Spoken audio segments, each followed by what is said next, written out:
144 वर्षों के बाद में ये योग आया है। क्या है? कल से क्या कुंभ प्रारंभ हो गया और मकर संक्रांति का पावन पर्व था कल। और इस पावन पर्व के उपलक्ष्य के अंदर यहां पर श्रीमद् भागवत जी की कथा प्रारंभ हो रही है। ये अपने आप के अंदर अद्भुत है और तकरीबन 1.5 महीने तक पावन कुंभ चलेगा।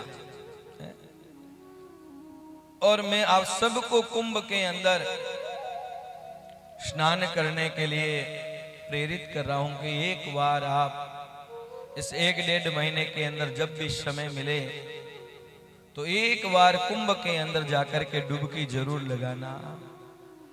लेकिन आप लोगों का तो बहुत बड़ा सद्भाग्य है, कुंभ के अंदर यहां से जाओगे तो अमृत का जो कुंभ था उससे जो अमृत की बूंदें गिरी, जहां जहां पर अमृत की बूंदें गिरी वहां वहां पर कुंभ का आयोजन होता है। लेकिन भैया अमृत है वो अमृतत्व प्रदान करता है, लेकिन ये श्रीमद् भागवत जी है अभयत्व प्रदान करती है, भय को दूर करने वाली है।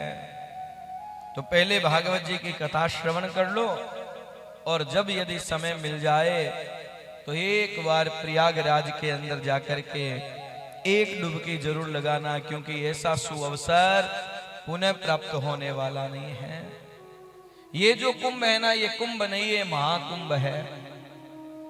और हम भी 6 फरवरी को इस महाकुंभ के अंदर जा रहे हैं और 12 फरवरी को होने वाले शाही स्नान का दर्शन और उसके अंदर स्नान का भी पुण्य हम भी अर्जित करेंगे।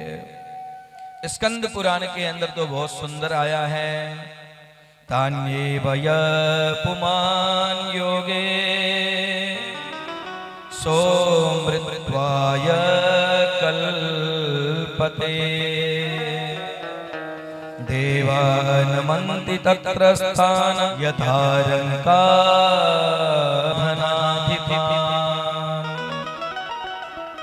जो मनुष्य कुंभ योग के अंदर स्नान करता है वह मुक्ति को प्राप्त करता है, अमृतत्व को प्राप्त करता है। और मनुष्य को देवतागण प्रणाम करते हैं। कौन प्रणाम करते हैं? देवतागण। भैया देवतागण प्रणाम क्यों करेंगे?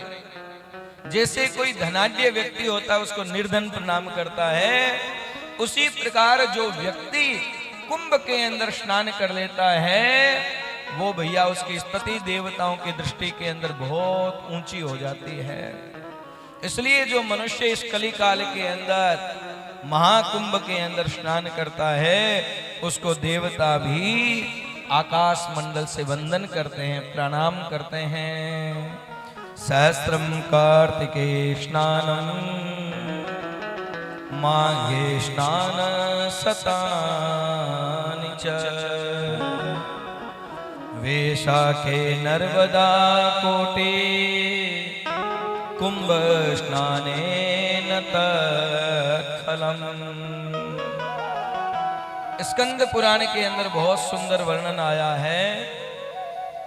कार्तिक के महीने के अंदर 1000 बार स्नान करने का जो पुण्य मिलता है और माघ के महीने के अंदर 100 बार स्नान करने का जो पुण्य प्राप्त होता है और वैशाख के महीने के अंदर करोड़ों स्नान करने का जो पुण्य फल प्राप्त होता है वह फल कुंभ के अंदर एक डुबकी लगा करके निकल जाओगे वो फल आपको प्राप्त हो जाएगा। ऐसा पावन कुंभ कल से प्राप्त हो गया है। और स्कंद विष्णु पुराण के अंदर लिखा गया है, अश्वमेघ सहस्राणि वाजपेय शतानि च